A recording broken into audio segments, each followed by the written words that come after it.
What's up, me, Yusuf here from BrosBuild. Today we're going to be launching a rocket called the Magician. We're going to be putting an E engine inside and we lose the rocket.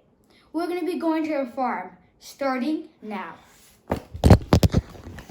What's up, Humza here from BrosBuild, and today we're going to be launching this rocket. So we put a Lego minifigure inside. So it's called the Magician. We will be making a review on this soon, so make sure you stay tuned for that. This is probably going to be our last video till September 1st. So we didn't put in the engine yet, but we're going to launch it down there. And yeah, let's go launch this thing. So we got the engine in the rocket and we're going to go launch it now. So we're actually on a farm right now. So you can see all the crops and the corn, the barn and stuff. Anyways, let's go. So right now we just put the rocket on the launch pad and we're waiting for it to fire. So I think it's about to fire. Alright, pad 2. What motor do you have in here? It's a D. You did tell me, huh? Yeah, it's a D. Okay. Alright, continuity's good. On pad 2. In 5, 4, 3, 2, 1, launch. So this isn't editing the video, so I just thought I'd talk about what's happening. So you can see the rocket is launching, and it's easily gone 2,000 plus feet, and the parachute didn't deploy. So that's how we know we lost it, or so we thought. So the rocket that we thought we lost, my mom saw it, and we're gonna go look for it. So this is the aftermath of the launch.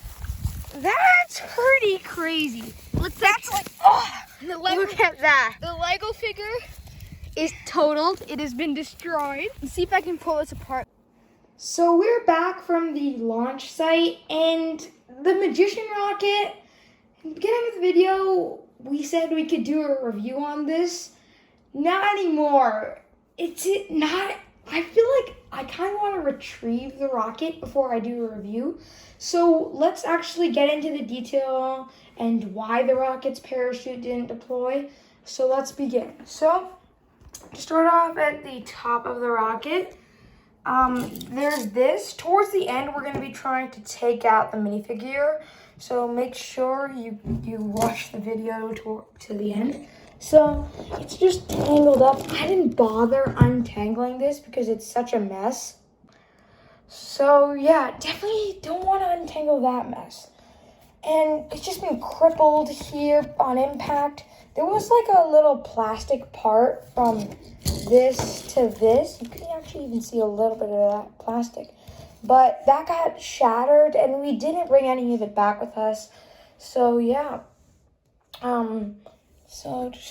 It's just surprisingly there wasn't a whole lot of damage to the cone of it. That's just something I thought that it would just cripple on impact or something, but that was clearly not the case. The fins are in perfect condition, so that's kind of interesting.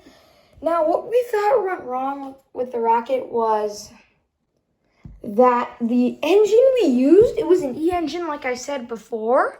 However, it was at least 10 years old. At least that's what I think how old it was. And it wasn't even a recommended engine for this rocket. So the second explosion for the rocket, all of you should know how rocket engines work. So when it was supposed to push out the parachute and this, I think that it was just not the right kind of second explosion. So that's why the parachute never deployed and we never recovered this in one piece. Now, a lot of you might think that maybe the parachute was tucked in a little too tightly. However, I find that not to be the case. Because I remember packing the parachute not too tight, like not too loose. So yeah, I think it was the engine's fault. And possibly another problem, maybe it wasn't the engine's fault, was that this was bent. So that might have allowed the engine to escape, maybe for when a second explosion happened. But yeah, that's the aftermath of the rocket. Ooh. One thing I found to be surprising is that the parachute is actually in good condition. You can see a couple holes. Okay, that's kind of to be expected, but I was surprised. Like, I thought this thing would be like, there'd be a smoking hole through it or something like that, but that was not the case. All right, the part you've all been waiting for. To look at that minifigure right there, right now. I'm gonna go grab some pliers and I'll be right back. So I'm back with the pliers, and I thought I'd try to get this out on camera. It'd just be kind of cool. It's a little tricky to grab it, but I think I can maybe do it from hand. Yeah. Oh. Yeah, so that's his torso. I think his hands are actually rattling in. So let's try to get the rest of him out now. Maybe it would have been a better idea to grab needle nose pliers. I might need needle nose pliers unless I can just bend this back. And yeah, I think I might just... There we go. Okay. I'm gonna go collect this up and then I'll show you the minifigure. So it turns out the things rattling inside the nose cone weren't actually his hands. They were just bits of plastic. So that's the astronaut. Who knows where his legs and hands are? He does have a supervillain face, which is a little bit strange, but whatever. He does appear to be in terrible condition. Yeah, that back, it's just smushed.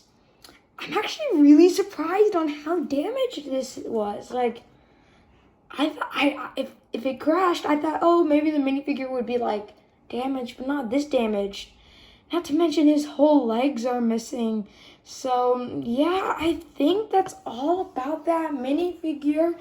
He also has some like paint on him or something, or spray paint. Yeah.